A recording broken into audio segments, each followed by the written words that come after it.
Q&A portion of the presentation. Now, when a number of you registered a few days ago, or last week perhaps, you also took the opportunity to pose some questions. And so I'd like to start with some of those questions that we had received then. Also, of course, this is a great time to use the webinar interface to pose your questions in the Q&A box, and we'll try and get to those as well. So starting with a question that we received from an ISV. They had a question about billing on the cloud. Arjun, would you like to start by answering that one? Absolutely. So, you know, keeping this again without understanding anything specific about the request, we have seen this be a fairly common request. You know, as companies start to scale their usage of AWS beyond anything, anything beyond a plain dev test kind of mechanism, and especially as you start having to handle multiple customers or multiple tenants, if you may, that need the solution, billing starts to become challenging, both on just the pure straightforward management side, but also on the optimization side of billing. You know, how do you make sure that you start leveraging the pre-buying capability, if you may, via reserved instances that Amazon provides? You know, when's a good time to actually switch over and establish your baseline usage from your EC2 instances, for example, to decide that, you know, these are the number of and the type of reserved instances you want to have for your operations. And then there's just the actual logistics of managing that billing relationship. You know, handling the collections from Amazon, making sure that the payments are made on time, starting up new accounts and as needed, and being able to manage all those accounts effectively. I'm not sure, you know, there's an easy way to answer that question outside of saying that, you know, it is one of those challenging parts, but with upfront design and predictability into how you're expecting the growth to happen, these billing issues can be handled fairly gracefully with the capabilities that Amazon has revealed and the primitives that Amazon has made available. Okay, great, thank you. So Jay, could you just let us know if we can hear you at this time? Yeah, could you guys hear me now? Because something happened, I don't know what glitches, but I hope you guys can hear me now. We can hear you now, and I think Arjun acquitted himself quite nicely finishing off your last slide. So thank you so much. Okay, yeah, so the flip of the equation is so much critical, because that's what I definitely want some of the people to go back and think about. Absolutely. So we have another question that came in a little bit in advance, and this is to do with security. Now, you both spoke about security in your presentations, but it's such a real concern, it might be worth touching on again. And in particular, the question kind of is phrased this way: how do customers connect their on-premise systems with cloud-based infrastructure and systems in a secure manner? So Jake, do you have some things you'd like to let everyone know about there? Absolutely. I mean, we can definitely talk about it. I mean, it varies from the technology stack that you're using, the application requirement that you may have for your business, and what kind of security levels you want to achieve. And there are several options that we are providing today. There are some beta options that are in the beta stage right now. But today, many of our customers are using an Amazon Virtual Private Cloud, or VPC, and VPC is more or less like keeping your applications that you're running on the cloud behind your firewall. So that lets you to provision a very private, isolated section of the Amazon Web Services Cloud, where you can launch all your Amazon Web Services resources in a very, very virtual network that you define, right? So typically what a VPC can provide is, you know, it's defining a virtual network topology, and that very, very closely resembles a very traditional network that you might operate in your own data center.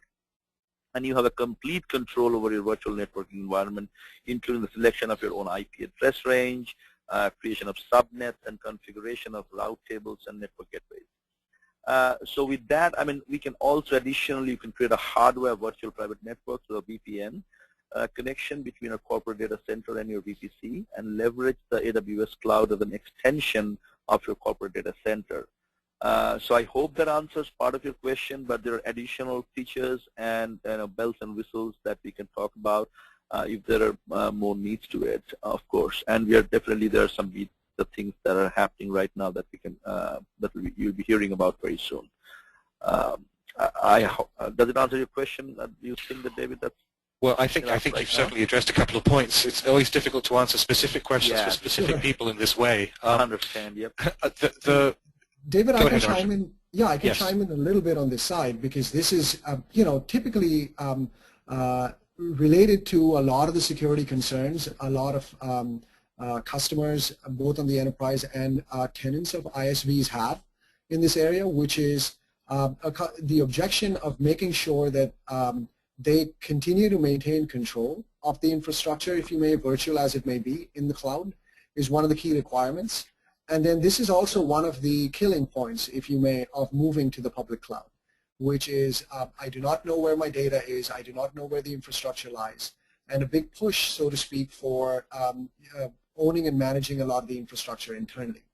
And that oftentimes diminishes the benefits, if you may, of what an infrastructure as a service provider can provide. So this is a fairly common request that comes across, and we've seen this pretty much across all enterprise as well as ISV deployments into large enterprises. There was a great quote. There's just on that side. There's a great quote that I heard that from in this case it was a public cloud proponent who said that internal or private clouds only result in wet furniture. That's the only real benefit that you get, so to speak. But as internal data centers want to have the control of that infrastructure, being able to set up, whether it's VPC in this case or any other kind of quote-unquote cloudlet that allows the internal data center to have control over, as Jay was mentioning, the network address space, making sure there's attestation, if you may, whether it's via an overlay network or some other format of all the instances that are running in that cloudlet, being able to control not just the address space but also all the monitoring tools, so you have seamless integration with the systems that are present in the on-premise data centers. And then eventually, and this is work, for example, that we've done with several large banks, they may have legacy infrastructure that's sitting on-premise that would like or would need to be integrated with cloud-based solutions. So in that case, there is going to be information and data that's flowing back and forth. So being able to set up that VPN tunnel or set up an IPsec-based or a secure channel between the data center and the cloud is one of the best practices to make sure gets defined at the operations stage. Getting that degree of predictability through VPN checklists, being these tunnels will go down, so making sure that you can actively monitor them, making sure that you can monitor the throughput on the tunnels, making sure that when a tunnel collapses you can stand it up quickly, or get multiple redundancy or get redundancy on that side as needed is a critical aspect. But it is very possible and doable, and there have been several deployments where on-premise legacy systems, even mainframe-based applications, are communicating in a low latency manner with the cloud if designed upfront and properly. Okay, that's awesome. Yeah, exactly. I'd like to add to that one more point is that today with the VPC, there are multi-connectivity options for our customers and solution builders. So if you have a solution that would need to run on VPC, you can not only connect directly to the internet through the public subnets, but you can also connect securely to your corporate data centers, as well as connect to the internet using a network address translation, which is a private subnet. So you can combine all the kind of connectivity methods to match the needs of your application per se, but still remain highly, highly secured behind your firewalls. Okay, so I think we're kind of coming up on the hour here, which would be a good time, I think, for us to close the conversation. Let me just end by letting everyone know that if they would like a copy of the slide deck, please do send an email to innovation@ctepl.com. Further information about CTE services can be found on the CTE website, naturally enough, and also on the Amazon services on the Amazon AWS website. I'd like to thank Jay and thank you, Arjun, and also a thank you to our audience for participating and being part of today's presentation. With that, I'd like to end this webinar. Thank you very much, everyone. Thank you. Thank you, Dave.